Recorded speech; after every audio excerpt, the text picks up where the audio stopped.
এবার বারুইপুরে বারুইপুরে ভোটার তালিকায় ভুতুড়ে কাণ্ড, বিতর্কে চম্পাহাটি পঞ্চায়েতের ভোটার তালিকা, উত্তরবঙ্গের ভোটারদের নাম দক্ষিণবঙ্গে।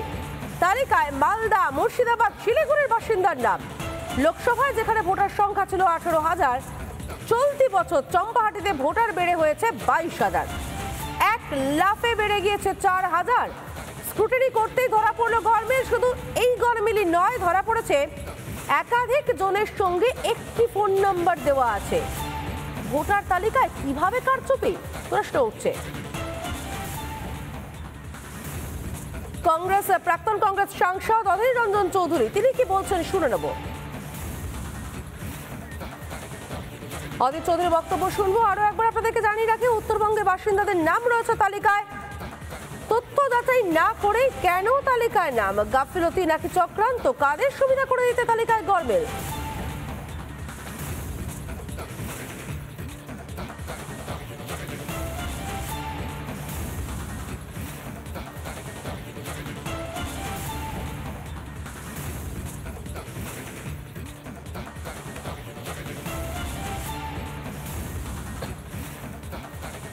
বাংলাদেশের লোকের নাম এখানে উঠে বসে আছে, শিলিগুড়িতেও হাতের কাজ।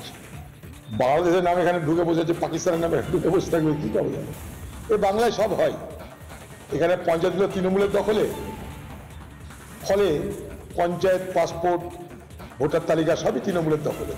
তৃণমূল যাকে মনে করবে তাকে ঢোকা দেবে। আমি আরো বলে দিচ্ছি, এই পশ্চিমবঙ্গে অন্তত 35 থেকে 40 লাখ ভুয়া ভোটার আছে, তৃণমূলের তৈরি করা,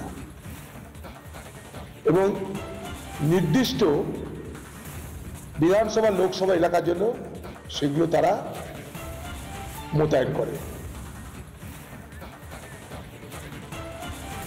তৃণমূলের অঞ্চল প্রধান তিনি কি বলছেন এই বিষয়ে শুনে নেব।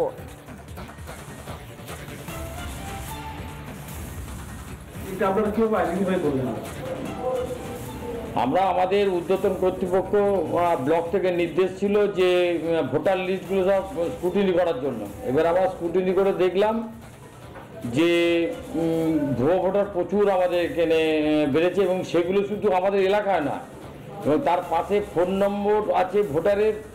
সেই ভোটারের ফোন নম্বরগুলো আমরা দেখছি এগুলো শিলিগুড়ি, আপনার হচ্ছে মালদা, মুর্শিদাবাদ, ওই দিকে সাইবার ক্যাফে থেকে মেন ক্রাইমগুলো হয়েছে আর কি। একটা সাইবার ক্যাফে থেকে আপনার 70, 80, 90, 100 করে নতুন ভোটার তৈরি করে ওখান থেকে লিস্টে নাম তুলেছে। আমরা পুরো স্ক্রুটিনি আমরা করছি, তাতে করে যেটা দেখছি প্রায় 4 থেকে 4,500 ভোটার নতুন করে ইনক্লুড হয়েছে। যে খবরে নজর রাখতে হচ্ছে, সেনা আধিকারিকের পরিচয় দিয়ে প্রতারণা, চাকরি দেওয়ার নামে টাকা তোলার অভিযোগ। ইলিয়াট রোডে যুবকের বাড়িতে হানা, পুলিশের গ্রেপ্তার করা হচ্ছে অভিযুক্ত শেখ নাজির হোসেনকে। বাড়ি থেকে উদ্ধার সেনার পোশাক, উদ্ধার হচ্ছে সেনার টুপি ও ব্যাজও। অভিযুক্ত নাজির শেখের বাড়িতে রিপাবলিক বাংলা। আরো বিস্তারিত জানবো, আমাদের সঙ্গে রয়েছেন আমাদের প্রতিনিধি তুলিকা। তুলিকা, এই মুহূর্তে কি ছবি উঠে আসছে, মূলত কি অভিযোগ তুলিকা?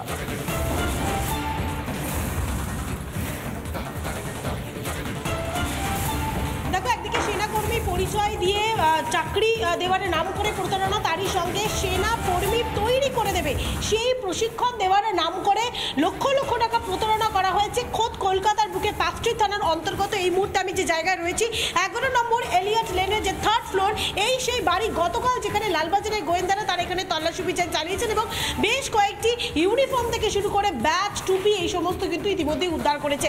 এর সঙ্গে শেখ নাজির হোসেনকে গ্রেপ্তার করেছে। যারা প্রতিবেশীরা রয়েছে তাদের সঙ্গে আমি একটুখানি কথা বলার চেষ্টা করবো, তার কারণ একদিকে যেরকম তার যে বাড়ি, সেখানে যেরকম গতকাল থেকেই তল্লাশি অভিযান চালিয়েছেন, শেখ নাজির হোসেনকে গ্রেপ্তার করেছে। প্রতিবেশীর সঙ্গে কথা বলার চেষ্টা করবো। গতকাল কি পুলিশ এখানে এসেছিল? শেখ নাজির হোসেন কি করতেন? देखिए, मैं तो ड्यूटी में था।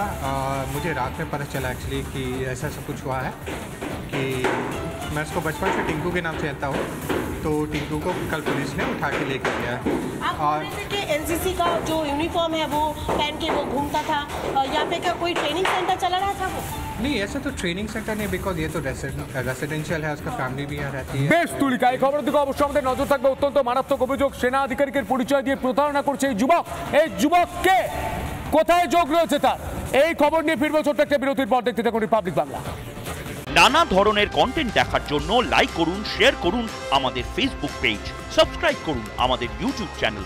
পাশাপাশি অন্যান্য ব্রেকিং নিউজের জন্য অবশ্যই চোখ রাখুন রিপাবলিক বাংলায়।